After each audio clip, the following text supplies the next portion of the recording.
Shalom, apa kabar semuanya? Ya, hari ini kita kembali belajar kebenaran firman Tuhan. Namun seperti biasa, perkenalkan, nama Miss adalah Kristiani Yantigana, dan kita akan belajar dari satu buku penerbit Kementerian dan Kebudayaan Pendidikan. Dan buku ini buku paket kelas 9 dari materi kelas 9, bab yang ke-13, dengan satu tema atau pokok bahasan adalah peranku dalam pengembangan masyarakat. Baik, sebelum kita mulai pelajaran hari ini, kita akan mulai dengan doa. Mari saya ajak kita semua tundukkan kepala, telipat tangan, dan berdoa. Bapa di surga, kami bersyukur buat hari ini, buat kebaikan-Mu dalam kehidupan kami. Kami akan mulai pelajaran hari ini, biarlah dari awal, pertengahan, hingga akhir pembelajaran hari ini, biarlah Roh Kudus memimpin kami, beri kami kecerdasan, hikmah, sehingga kami dapat mengerti dan memahami firman-Mu, dan Roh Kudus memampukan kami untuk kami melakukannya dalam kehidupan kami hari lepas hari. Terima kasih Bapa, kami berdoa di dalam satu nama Tuhan kami, Yesus Kristus, yang adalah Tuhan dan Juru Selamat kami berdoa. Amin. Kita akan masuk pada tujuan pembelajaran yang akan kita capai dalam pembahasan hari ini. Yang pertama, menjelaskan pengertian perubahan sosial dalam masyarakat. Yang kedua, mengidentifikasi landasan Kristiani bagi pelayanan masyarakat. Yang ketiga, menjelaskan fungsi-fungsi pelayanan masyarakat. Yang keempat, menjelaskan dampak-dampak perubahan masyarakat. Yang kelima, mengidentifikasi sikap remaja Kristen bagi pengembangan masyarakat. Itulah tujuan pembelajaran yang akan kita capai pada pembelajaran hari ini, dan kita akan mendasari pembelajaran kita hari ini dari dua kebenaran firman Tuhan, yaitu yang pertama dari Yeremia pasal 29 ayat 7 dari Perjanjian Lama, dengan Matius pasal 25 ayat 31 sampai 46 dari Perjanjian Baru.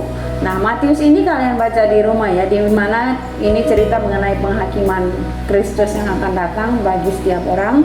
Dan saya akan bacakan buat kita semua dari Yeremia 29 ayat 7 dengan bunyi demikian. Usahakanlah kesejahteraan kota kemana kamu aku buang. Berdoalah untuk kota itu kepada Tuhan, sebab kesejahteraannya adalah kesejahteraanmu. Demikian firman Tuhan yang menjadi penuntun dalam pembahasan kita dalam perikop ini. Nah, kita mulai dengan sebuah lagu, dan lagu ini mengisahkan untuk kita tetap tinggal di dalam Yesus, karena Yesus adalah guru kita. Mari kita sama-sama menyanyikan lagu ini, dan biar lagu ini menjadi berkat buat kita semua. Semangat ya bernyanyinya.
Satu rema bahwa Tuhanlah pokok yang benar dan kitalah rantingnya.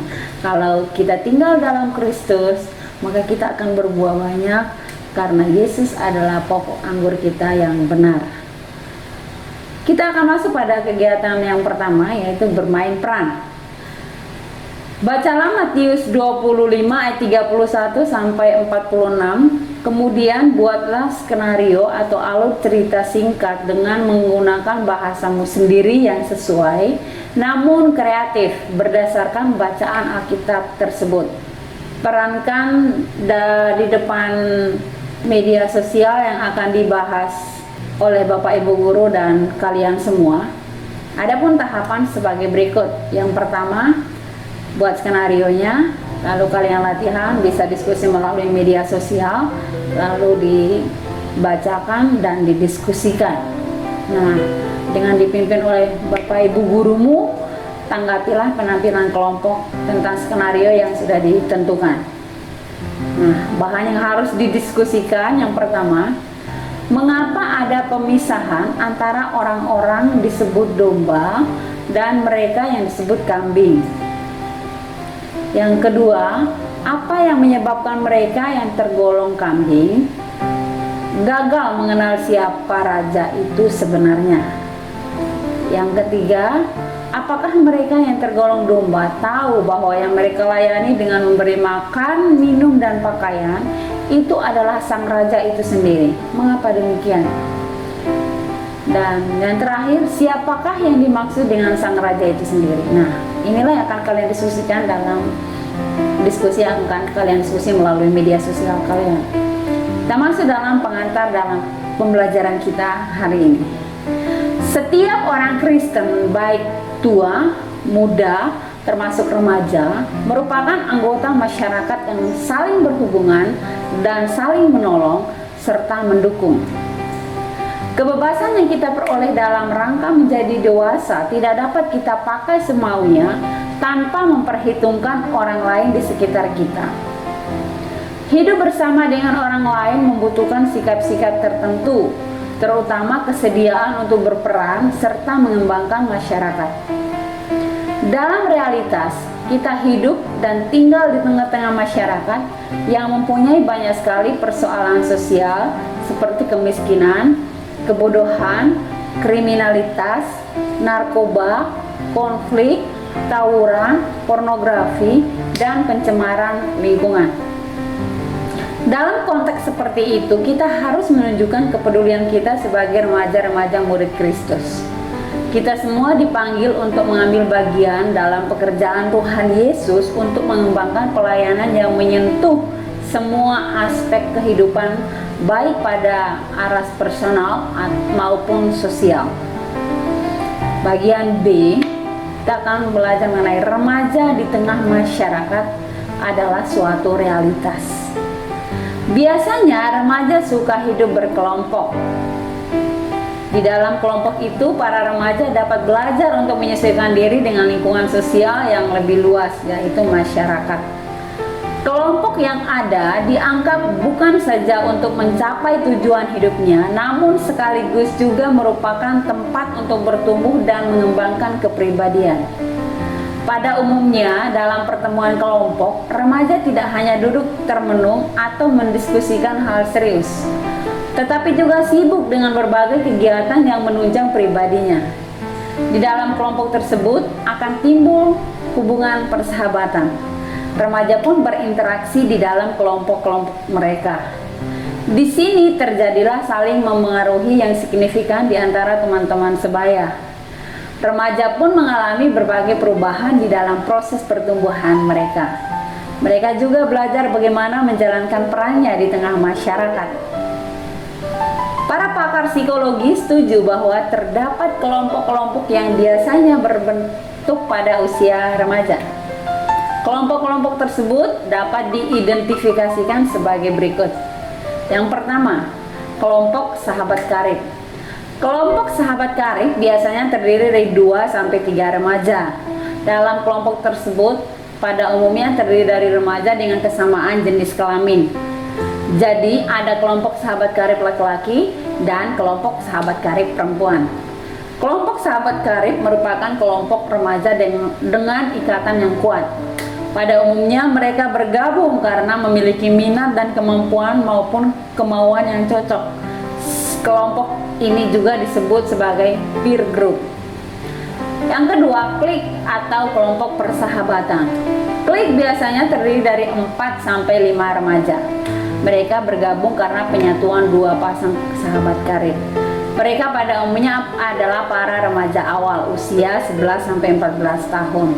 Tingkat interaksi mereka biasanya sangat tinggi.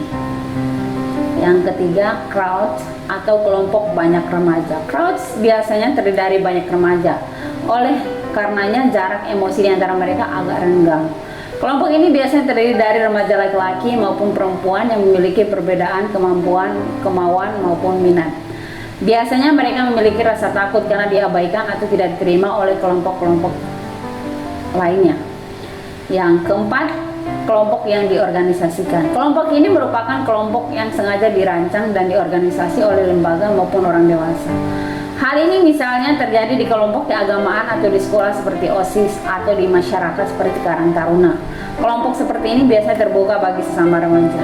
Kelima, geng merupakan kelompok yang terbentuk dengan sendirinya.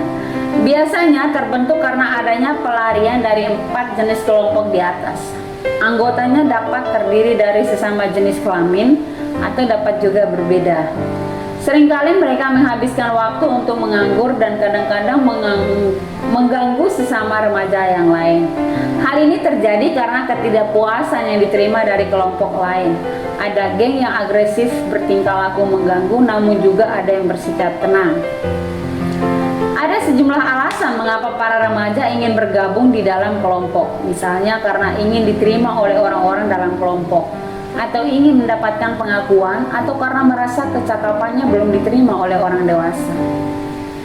Di samping itu, ketika berada di antara teman-temannya sendiri, remaja juga merasakan dirinya bebas. Mereka dapat merencanakan kegiatan-kegiatan bersama, entah yang sekadar iseng atau nakal atau bermanfaat. Dalam kelompok tersebut, remaja diberikan kesempatan untuk belajar tentang dirinya sendiri, membagikan dan mengemukakan pikiran sangat dihargai. Keadaan ini jarang terjadi di luar kelompok. Meskipun demikian, seringkali mereka mempunyai masalah yang sama, misalnya masalah belajar, pacaran, dan tekanan dari orang tua. Dengan demikian dapat disimpulkan bahwa melalui kelompok-kelompok tersebut sesungguhnya remaja mempunyai kepedulian terhadap situasi dan kondisi kelompoknya, dan pada akhirnya juga peduli kepada masyarakat tempat mereka hidup. Sebagai remaja, khususnya remaja Kristen, sikap peduli tersebut seharusnya diperlihatkan melalui cara berpikir, berbicara, dan bertindak yang baik dan menunjukkan identitas remaja sebagai murid Kristus. Hal ini sesuai dengan surat Efesus 2 ayat 10 berbunyi, "Karena kita ini buatan Allah, diciptakan dalam Kristus Yesus untuk melakukan pekerjaan baik yang dipersiapkan Allah sebelumnya. Ia mau supaya kita hidup di dalamnya."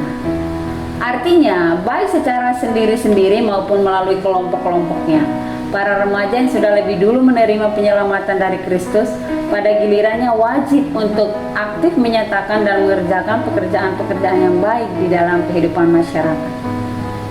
Yang kedua, refleksi diri. Identifikasikan dirimu dari kelima jenis kelompok di atas. Kamu termasuk kelompok yang mana? Yang kedua, apa alasanmu masuk dalam kelompok tersebut? 3. Apa kegiatan kelompokmu? 4. Menurut kamu apa yang menguntungkan dengan masuk dalam kelompok tersebut? 5. Tuliskan laporanmu dan berikan kepada guru. C. Landasan Kristiani, peran dan kepedulian remaja di tengah masyarakat. Apa yang menjadi dasar alkitabiah maupun teologis untuk peran dan kepedulian remaja bagi masyarakatnya? Salah satu hal terpenting yang diungkapkan oleh Alkitab adalah bahwa Allah adalah Sang Pencipta segala sesuatu di dunia ini, sebagaimana diungkapkan dalam Kejadian 1 ayat 31. Allah melihat segala yang dijadikannya itu sungguh amat baik. Ciptaan yang baik ini adalah dunia dengan segala isinya, termasuk alam sekitar maupun masyarakat dengan kebudayaannya, telah diatur oleh Tuhan yang berdaulat serta meminta tanggapan maupun tanggung jawab manusia. Baca Kejadian 2 dan Matius 25 ayat 31-46. Sayang, keteraturan dan rencana Tuhan agar manusia berada dalam keadaan yang kudus telah jatuh dan dinodai oleh manusia ciptaan Allah itu sendiri. Manusia jatuh ke dalam dosa karena melanggar perintah Tuhan. Karena itu manusia harus dihukum. Kejadian pasal 3. Meskipun demikian, pokok utama yang diungkapkan dalam Alkitab bukanlah penghukuman dan penghakiman Allah, melainkan kasih dan penebusannya. Allah Bapa, Sang Pencipta, ternyata juga Allah yang berkenan menebus ciptaannya yang sudah jatuh. Penyelamatan manusia bahkan seluruh semesta telah dilakukan oleh Yesus Kristus. Oleh karena itu, sebagai pengikut Kristus, kita semua dipanggil untuk menjadi pelayan dan terlibat dalam kegiatan masyarakat. Ini adalah kesempatan yang diberikan oleh Tuhan kepada kita untuk menjadi pelayan Allah dan sesama. Dalam perjanjian lama, para nabi memberitakan pentingnya hidup kudus dan peduli pada masalah-masalah sosial. Baca di Amsal pasal 5, 21-24. Demikian juga Yesaya mengutuk perayaan-perayaan keagamaan serta persembahan umat Tuhan karena mereka melakukan dengan kemunafikan. Mereka setia beribadah, namun pada saat yang sama mereka melakukan kejahatan. Di dalam Yesaya 1 ayat 16-17 dikatakan, berhentilah berbuat jahat, belajarlah berbuat baik, usahakanlah keadilan, kendalikanlah orang yang kejam, belalah hak-hak yatim, perjuangkanlah perkara janda-janda. Dalam perjanjian baru, kepedulian pada sesama tetap diteruskan sebagaimana yang diungkapkan dalam perjanjian lama. Kitab Injil mengungkapkan tekanan pada perspektif kenabian tersebut selalu terungkap di dalam kehidupan dan pengajaran Tuhan Yesus. Sebagaimana yang diungkapkan dalam Matius pasal 25 ayat 35 dikatakan, ketika aku lapar, kamu beri aku makan. Ketika aku haus, kamu beri aku minum. Ketika aku seorang asing, kamu beri aku tumpangan. Demikianlah setiap orang Kristen diajak untuk turut melakukan dan meneladani apa yang dilakukan oleh Tuhan Yesus dalam kehidupan dan pelayanannya di dunia. Rasul Paulus mengatakan bahwa usaha berperan serta bagi pengembangan masyarakat, kita harus memperlakukan orang lain sebagaimana subjek yang setara. Sesama kita dalam masyarakat bukanlah objek yang tidak setara dengan kita. Hal itu diungkapkan dalam Galatia pasal 3 ayat 28 dikatakan, tidak ada orang Yahudi atau Yunani, tidak ada hamba atau orang merdeka, tidak ada laki-laki maupun perempuan, karena kamu semua satu di dalam Kristus Yesus. Jelas, kesadaran dan ungkapan Paulus ini merupakan usaha yang menghancurkan sekat-sekat sosial yang memisahkan kita dengan sesama warga masyarakat. Siapapun kita dan apapun peran kita di masyarakat, semuanya merupakan subjek yang sama dan sederajat. Bagaimana pengajaran Alkitabiah dan pemahaman teologis tersebut dapat dihubungkan dengan perilaku para nelayan atau utusan Kristus dalam masyarakat pada masa kini? Jelas, orang Kristen harus berada dan menjadi bagian dari masyarakat, tempat yang telah ditentukan oleh Allah bagi kita sekaligus kehadiran yang menjadi berkat bagi lingkungan. Bagian D, perubahan sosial dan dampaknya bagi masyarakat. Kita hidup dan tinggal di tengah-tengah masyarakat yang mempunyai banyak sekali persoalan sosial. Kemiskinan, kebodohan, kriminalitas, narkoba, konflik, tawuran, pornografi, pencemaran lingkungan adalah contoh-contoh persoalan sosial yang menimpa masyarakat kita saat ini. Disinilah kita sebagai pengikut Kristus harus menunjukkan kepedulian kita. Kita dituntut untuk mengambil bagian dalam pekerjaan Tuhan Yesus, yaitu dengan memperhatikan dan memberikan pertolongan dalam bentuk apapun yang dapat kita berikan sebagai wujud kepedulian dan tanggung jawab kita di tengah-tengah masyarakat. Perubahan masyarakat secara umum dapat diartikan sebagai suatu proses pergeseran atau berubahnya struktur atau tatanan di dalam masyarakat, meliputi pola pikir yang lebih inovatif, sikap serta kehidupan sosialnya untuk mendapatkan penghidupan yang lebih bermartabat. Perubahan sosial dapat dilakukan dengan mengubah pola hidup manusia agar menjadi lebih baik dan bermartabat. Misalnya dari kebiasaan untuk membuang sampah sembarangan atau bahkan buang air besar di sungai.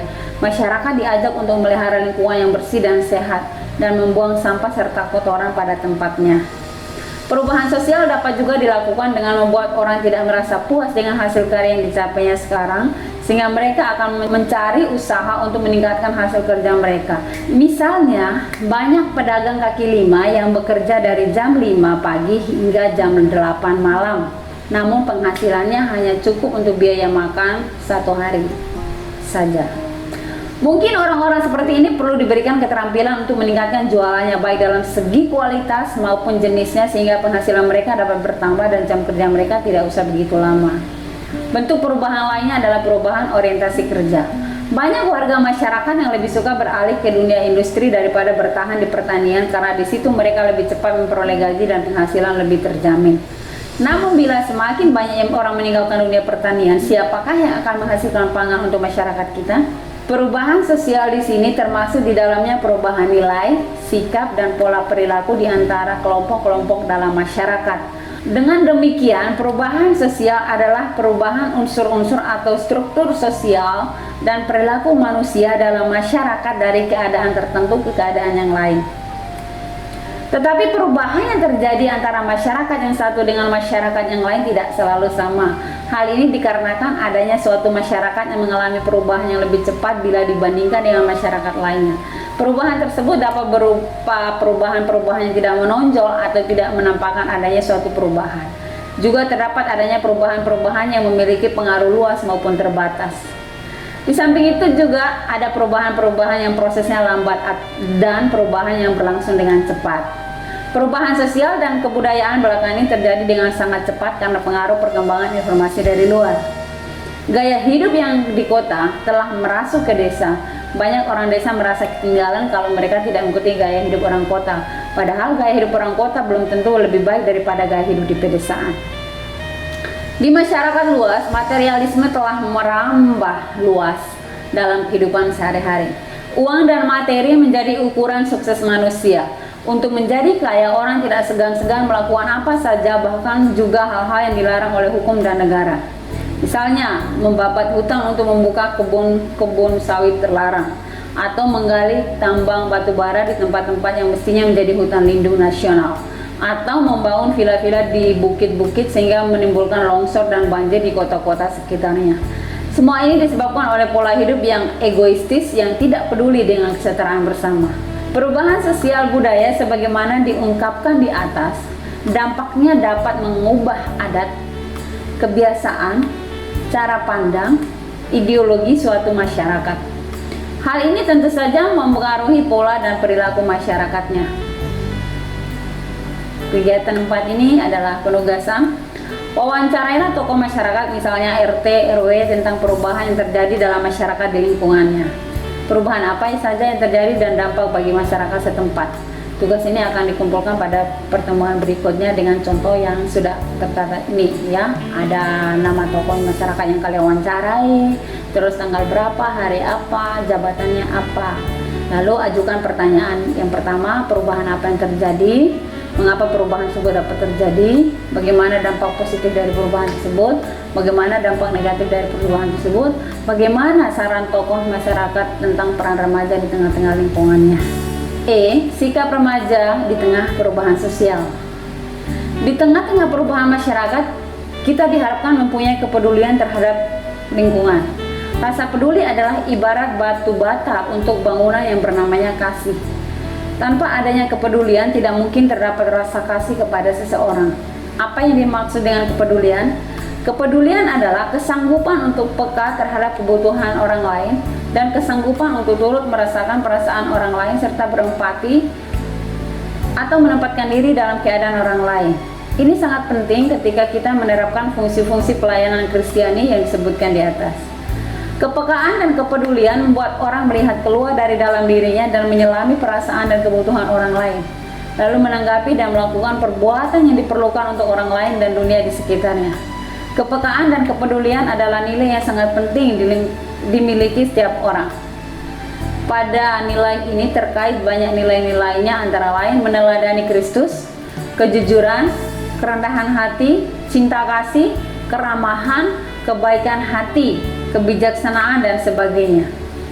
Kebahagiaan yang dialami seseorang sebagian besar adalah hasil kepekaan dan kepedulian orang tersebut terhadap perasaan, kesempatan, dan kebutuhan orang lain di sekitarnya. Orang yang perhatiannya tertuju pada orang lain akan bersikap, pertama, lebih sadar akan kepentingan dan kebutuhan orang lain. Yang kedua, tidak mementingkan diri sendiri. Yang ketiga, tidak mudah ikut-ikutan dengan orang lain dan mengurangi kebergantungan kepada persetujuan teman sekelompok. Keempat, bertambah kesadaran akan keunikan diri sendiri dan karenanya ada rasa yakin dirinya berkembang. Alkitab memberikan banyak contoh tentang tokoh muda yang mampu menghadirkan perubahan. Raja Salomo terkenal bijaksana dalam memimpin bangsa Israel sehingga bangsa Israel menjadi bangsa yang kuat dan disegani bangsa-bangsa lain. Daniel gigih dalam idealisme dan imannya pada Tuhan Allah walaupun ia harus dicampakkan ke dalam gua singa. Yusuf, si raja muda di Mesir, berhasil membawa bangsa Israel mengatasi masalahnya. Bahkan dia mampu menepis masalah godaan seksual sekaligus tetap mengasihi keluarga yang pernah mengasingkan dia. Dalam kehidupan bangsa kita menemukan Soekarno dan Sultan Syahrir yang dalam usia muda telah berjuang untuk kemerdekaan bangsa Indonesia.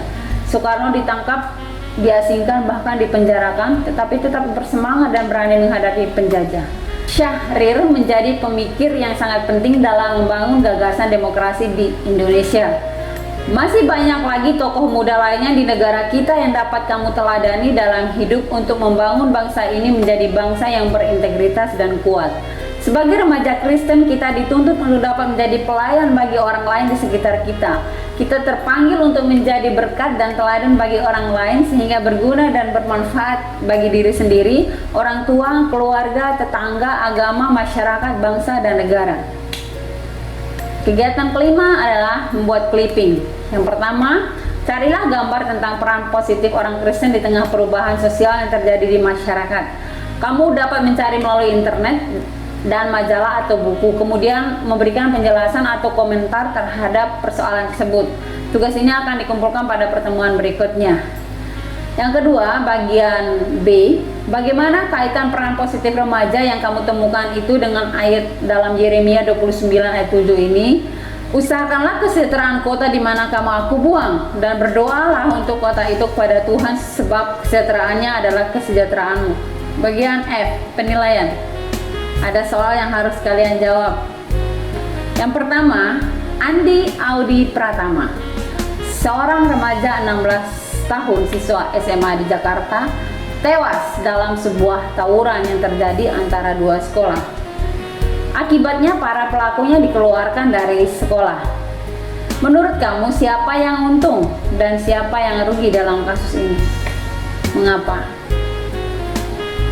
Yang kedua, remaja seusia kamu seringkali membutuhkan penerimaan dan pengakuan teman.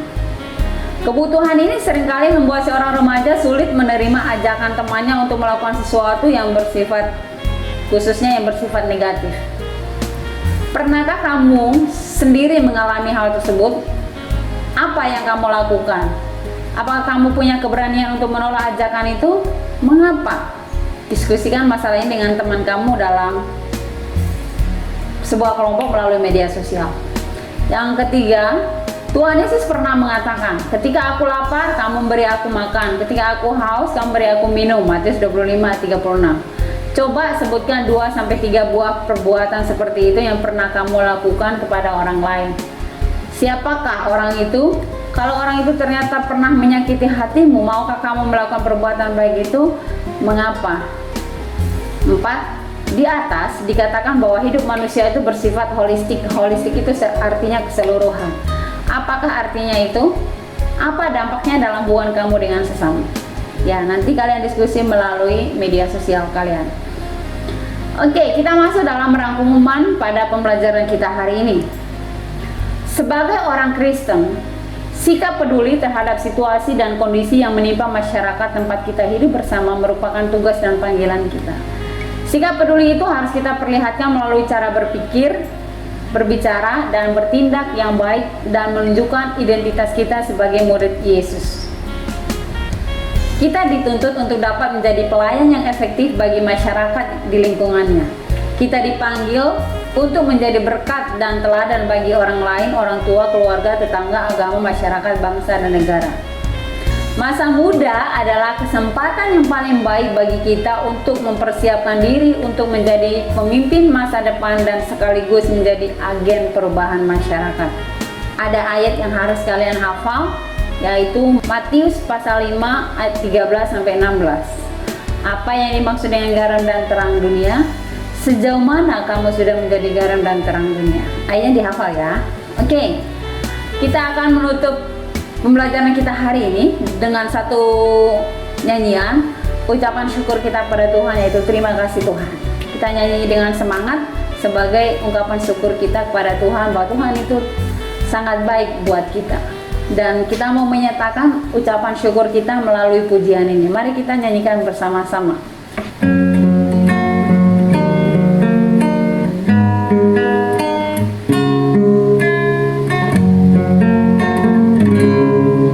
Terima kasih Tuhan untuk kasih setiamu yang ku alami dalam hidupku. Terima kasih Yesus untuk kebaikanmu sepanjang hidupku. Kita ulangi dari awalnya. Terima kasih Tuhan. Terima kasih Tuhan untuk kasih setiamu yang ku alami dalam hidupku. Terima kasih Yesus untuk kebaikanmu sepanjang hidupku. Katakan terima kasih Yesus. Terima kasih Yesusku.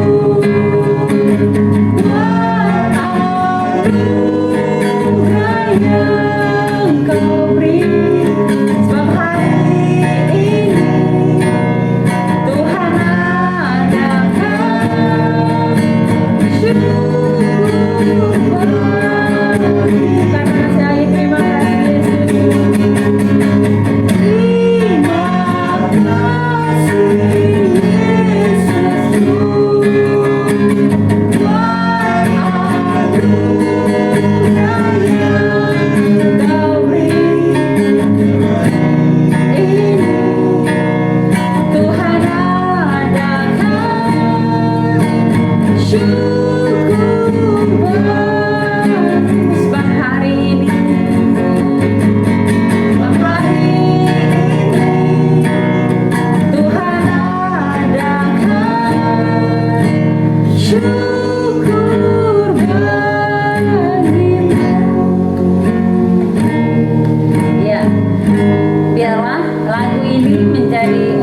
Syukur kita kepada Tuhan buat kebaikan Tuhan di sepanjang kehidupan kita sampai hari ini.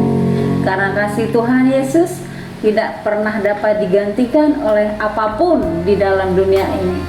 Kasih-Nya selalu baru setiap waktu dan kasih-Nya nyata dalam pemeliharaan kehidupan kita. Mari kita berdoa. Bapa di surga yang kami kenal, di dalam nama Tuhan kami Yesus Kristus, kami bersyukur Tuhan pada hari ini kami telah menyelesaikan pembelajaran kami, bagaimana kami menjadi berkat selama Tuhan percayakan hidup ini bagi kami. Bahkan selagi kami masih muda, Tuhan mau supaya kami menjadi berkat bagi orang lain dimanapun kami berada. Bapa di surga, berkati kami semua, anak-anak dan juga orang tua yang mengikuti pelajaran hari ini. Biar kami semua belajar untuk mengandalkan Tuhan dalam kehidupan kami, karena kami tahu hidup kami tidak berarti tanpa Tuhan. Hidup kami akan berarti karena Tuhan memberi kami nafas kehidupan. Terima kasih Bapa di surga, kami serahkan kehidupan kami seutuhnya, masa depan kami dan seluruh keberadaan kami Tuhan ke dalam tangan kasih-Mu. Pimpin kehidupan kami dan tuntun setiap langkah kami Tuhan, hingga Yesus datang kembali. Terima kasih Bapa, di dalam nama Tuhan Yesus Kristus yang menjadi Tuhan dan Juru Selamat kami berdoa. Amin. God bless you. Tuhan Yesus memberkati.